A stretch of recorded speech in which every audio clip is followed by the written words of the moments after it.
میں بہشتی دروازے کی کیا حقیقت ہے؟ بزرگ فرماتے ہیں کہ انہوں نے خواب میں نبی علیہ السلام کو اس دروازے سے گزرتا ہوا دیکھا۔ اچھا، سبحان اللہ۔ تو نبی علیہ السلام نے جب اشری تھانوی صاحب کے خواب میں آ کے دیوبند مدرسے کی بنیادیں کھینچی تھی تو انہی پاک پتن والوں نے دیوبند مدرسے کو نبی علیہ السلام کا مدرسہ کیوں نہیں باندھ لیا؟ ٹھیک ہے نا، نبی علیہ السلام کو خواب میں دیکھنا یہ نہیں، میرا کلپ ہے، خواب میں دیدار مصطفیٰ صلی اللہ علیہ وآلہ وسلم کی حقیقت لاکھوں لوگ یوٹیوب پہ دیکھ، اس میں نے یہ پوری کی پوری ڈیٹیلز بتائی ہیں۔ بہشتی دروازہ دنیا میں کوئی دروازہ نہیں ہے، خانہ کعبے کا دروازہ بھی بہشتی دروازہ نہیں ہے۔ ٹھیک ہے، ادھر ایک بدماش تھا، وہ کہتا ہے میں کعبے میں 5 دفعہ گیا ہوں اور میں ایسے ایسے کر کے مکے دکھاتا ہوتا تھا۔ پائی تو کعبے بچ دفن بھی ہو جا، اس کی بنیاد پہ کسی نے بہشتی نہیں ہونا۔ کیوں؟ بقیہ غرقت قبرستان میں 10,000 صحابہ کی قبریں ہیں اور اسی قبرستان میں عبداللہ ابن ابی منافق کی قبر بھی ہے، کیونکہ قانوناً تو وہ مسلمان تھا، نبی علیہ السلام نے اس کا جنازہ پڑھایا ہے، بخاری مسلم میں آتا ہے اپنا لعاب دہن اس کے منہ میں ڈالا ہے، تو مسلمانوں کے قبرستان میں سے دفن کیا ہے۔ تو اب کیا جی، وہ چونکہ مدینے میں دفن ہوا، آپ نے جنازہ بھی پڑھا دیا، تو اس کی وجہ سے بخشا جائے گا؟ قرآن نے کہا سب سے نچلے درجے میں ہوگا۔ نبی کا جنازہ پڑھانا، نبی کا تھوک مبارک، نبی کا کرتا مبارک کوئی نفع نہیں دے سکا، تو تواڈے بہشتی دروازے تے سب بڑھائے بڑھوئے نے اپنے۔ ہاں، دنیا میں ایک جگہ ہے جسے جنتی ٹکڑا کہا گیا ہے، وہ بخاری اور مسلم میں حدیث ہے، میرے گھر سے لے کے میرے ممبر تک جنت کے ٹکڑوں میں سے ایک ٹکڑا ہے، لیکن اس میں یہ نہیں ہے کہ جو اس میں آ گیا وہ جنتی ہو جائے گا نہ۔ اگر کوئی کہتا ہے یہ ہے تو ان کو کہیں گے فلانے تواڈے جڑے دوسرے مخالف بزرگ نے ہوتے اتنے گئے ہوئے نے، کہیں گے نہیں وہ تو پاویں جتنے مرضی ٹر جائے نہیں ہوئے گا، تو ان کا تواڈے بھی جتنے مرضی ٹر جان اینج نہیں ہوندا۔ ٹھیک ہے نا، نہیں ماننے کے لیے تیار نا۔ ادھر سے جتنے ہمارے سیاسی لیڈر، فوجی لیڈر باقی جاتے ہیں وہ بیٹھے ہی ریاض الجنہ میں ہوتے ہیں، ان کے لیے ریاض الجنہ خالی کرا دیا جاتا ہے۔ بھائی ادھر چوکڑی مار کے بھی کوئی بیٹھ جائے جنتی تو نہیں ہوگا، وہ جنت کا ٹکڑا ہے، آپ وہاں جائیں۔ اس پہ امام بخاری نے باب باندھا ہے کہ قبر رسول سے لے کے ممبر رسول جنت کا ٹکڑا ہے۔ نبی علیہ السلام کی قبر مبارک، حضرت ابوبکر عمر کی قبریں، یہ جنت کے ٹکڑوں میں سے ایک ٹکڑا ہے، زمین کے اوپر جنت کا ایک ٹکڑا ہے، لیکن اس کے اندر داخل ہونے سے کوئی جنت میں نہیں داخل ہو جائے گا۔ احمد بریلوی صاحب نے ایک شعر لکھا ہے، جنت میں آ کر نار میں جاتا نہیں کوئی، انہوں نے اسی کے اوپر شعر کیا۔ وہ جب وہ جنت البقیع اس میں بیٹھے نا ریاض الجنہ میں، تو انہوں نے کہا کہ جب حدیثوں میں ہم نے سنا جو ایک دفعہ جنت میں چلا جائے گا دوبارہ دوزخ میں نہیں جائے گا، تو انہوں نے کہا یا اللہ میں ایک بار جنت میں آ گیا ہوں نا، تو اب میں امید کرتا ہوں کہ میں دوزخ میں نہیں جاؤں گا۔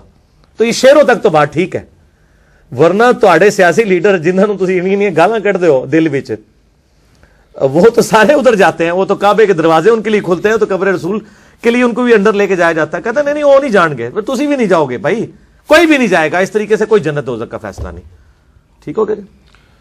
نبی علیہ السلام کے متعلق یہ کہنا یہ سب تمہارا کرم ہے آقا کہ بات اب تک بنی ہوئی ہے، یہ کہنا درست ہے؟ بالکل غلط ہے۔ اگر کوئی اس نیت سے کہہ رہا ہے کہ وہ نبی صلی اللہ علیہ وآلہ وسلم کو آج مدد کے لیے پکار رہا ہے، اگر کوئی یہ اس نیت سے کہتا ہے کہ نبی علیہ السلام کی دعاؤں کی برکت سے امت پہ اجتماعی عذاب نہیں آیا، جو بخاری مسلم میں آتا ہے کہ میں نے 3 دعائیں کی، ایک قبول نہیں ہوئی، 2 ہو گئی ہیں، ان میں سے جو قبول ایک دعا ہوئی ہے وہ یہ ہے کہ کوئی ایسا اجتماعی عذاب نہ ہے کہ میری امت پوری ہمیشہ کے لیے ختم ہو جائے، اور جس دعا کو قبول نہیں کیا گیا وہ یہ تھی کہ میری امت آپس میں نہ لڑے، وہ دعا قبول نہیں ہوئی۔ اس سے یہ بات پتہ چلی کہ اللہ تعالیٰ کسی کی دعا کا پابند نہیں ہے، نبی کی دعا بھی ایسی ہو سکتی ہے جو قبول نہ ہو، اللہ کی مرضی ہے نا، اللہ پہ تو کوئی کسی کی دوست نہیں ہے۔ اور نبی علیہ السلام کو اس دعا کرنے سے بھی روک دیا گیا کہ یہ آپ نے دعا نہیں کرنی، جیسا کہ قرآن پاک میں آتا ہے حضرت نوح علیہ السلام نے اپنے کافر بیٹے کے لیے دعا کی تو اللہ تعالیٰ نے بڑے سخت لفظ استعمال کیے کہ نوح جاہلوں میں سے تو نہ ہو، کافر کے لیے دعا کر رہا ہے، پھر انہوں نے توبہ کی، قرآن پاک میں ان کی توبہ بھی نقل ہوئی۔ ٹھیک ہو گیا؟ تو اس طریقے سے اس معنوں میں کوئی لیتا ہے، لیکن ابھی ظاہر ہے چونکہ ہم جس معاشرے میں اس میں تو وہ کچھ اور ہی کہہ رہے ہوتے ہیں، وہ ھذا من فضلی ربی کے اگینسٹ کہہ رہے ہوتے ہیں، ھذا من فضلی ربی کہنا چاہیے۔ نبی علیہ السلام نے ان چیزوں سے منع فرمایا، یہ سخت گستاخ ہیں جو لوگ یہ باتیں کر رہے ہیں، کیونکہ ایک صحابی نے ابو داؤد میں ابن ماجہ میں حدیث ہے، شریک القادی مدلس ہے لیکن سما کی تصریح سنن الکبریٰ البیہقی میں، ایک صحابی نے آپ علیہ السلام کو سجدہ کیا، آپ نے فرمایا سر اٹھائیے کیا کر رہا ہے؟ ان کا میں نے کوفے میں لوگوں کو ہیرا نامی شہر میں دیکھا کہ وہ اپنے سردار کو سجدہ کرتے ہیں، ہم نے بہتر سمجھا کہ آپ کو کرے۔ آپ نے فرمایا صلی اللہ علیہ وآلہ وسلم اگر میں سجدہ جائز سمجھتا تو بیویوں سے کہتا کہ اپنے خاوندوں کو سجدہ کریں اس حق کے سبب جو اللہ نے ان کو دیا ہے، اور اس میں یہ بھی الفاظ ہیں جب میں فوت ہو جاؤں گا تو میری قبر سے گزرو گے، کیا قبر پہ بھی سجدہ کرو گے؟ ان کا نہیں، تو فرمایا مجھے کیوں کر رہے ہو؟ آپ علیہ السلام کو انہوں نے آگے سے مطلب یہ تو نہیں کہا عشق کے چلے نمبر لائے گئے عقل والے انجے ہی عمرہ گالیاں، ٹھیک ہے نا جی. وہ آگے سے کہہ سکتا تھا کہ حضرت آدم کو بھی تو سجدہ کیا تھا فرشتوں نے, یا رسول اللہ کیا ہوا اگر آپ کو کر لیا. آج کا بندہ ہوتا تو یہ آرگومنٹس رکھتا. احمد بریلوی صاحب نے شعر کہا ہے, سر سوئے روزہ جھکا پھر تجھ کو کیا, دل تھا ساجد نچ دیا پھر تجھ کو کیا. وہ کہتے ہیں میں نے جو نبی علیہ السلام کے روزہ مبارک پہ سر جھکایا ہے, تجھے کیا تکلیف ہے؟ تیرے سامنے تو میں نے سر جھکایا, دل سے تو میں سجدہ بھی کر رہا تھا. بڑا چنگا کام کیتے اللہ نے بندیا. ظلم ہے یار. ایک طرف احمد بریلوی صاحب خود کتاب لکھ رہے ہیں کہ سجدہ تعظیمی حرام ہے. فقہ حنفی میں آپ کو پتا دو موقف ہیں. کچھ حنفی علماء سجدہ تعظیمی کے قائل ہیں, تو ان کے خلاف کتاب لکھی احمد بریلوی صاحب نے کہ نہیں, یہ ابو داؤد ابن ماجہ کی حدیث کے تحت سجدہ تعظیمی حرام ہے. دوسری طرف کہتے ہیں سر سوئے روزہ جھکا پھر تجھ کو کیا, دل تا ساجد نچ دیا پھر تجھ کو کیا. تو یہ شعر و شاعری کرتے رہیں, دین کے ساتھ اس کا کوئی تعلق نہیں ہے.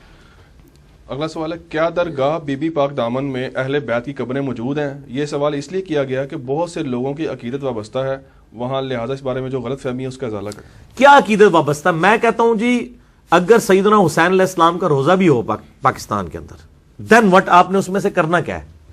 زیادہ سے زیادہ آپ قبر پہ حاضری دیں گے, نہ جھکیں گے اور نہ ان کو سجدہ کریں گے, نہ قبر کو چومیں گے, دعا کریں گے ان کے لیے جو عام میت کے لیے کرتے ہیں. رہا صلاۃ والسلام پڑھنا, وہ تو ہر میت کے اوپر آپ کہتے ہیں, صحیح مسلم میں حدیث ہے السلام علیکم اہل الدیار من المؤمنین والمسلمین.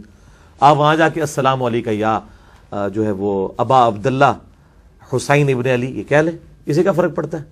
اگر آپ کہتے ہیں کہ اس کی وجہ سے کوئی ادھر فرق پڑ جانا ہے میرے بھائی, تو انہی سے پوچھیں کہ اگر انہی چیزوں کی وجہ سے فرق پڑنا ہوتا, ان مزارات کی وجہ سے, اس وقت دنیا میں کافروں کے زیر اثر سب سے بڑا ملک مسلمانوں کا ہے ہی عراق ہے, اور سارے مزار ادھر ہیں, کربلا بھی ادھر ہے, تو کوئی فرق تو نہیں پڑا. تو بی بی پاک دامن کے مزار سے کوئی فرق تو نہیں پڑ جانا. ٹھیک ہے نا. باقی یہ تاریخی سوال ہے, ہمیں نہیں پتا کہ ہے یا نہیں ہے, نہ اس سے کچھ نکلنا ہے. ہم نماز میں محمد اور آل محمد صلی اللہ علیہ وآلہ وسلم پر درود پڑھ رہے ہیں, وہ جہاں جہاں دفن ہے, بخاری مسلم کے الفاظ ہیں, تمہارا درود و سلام ان تک پہنچ جائے گا, پہنچ رہا ہے, دیٹس آل.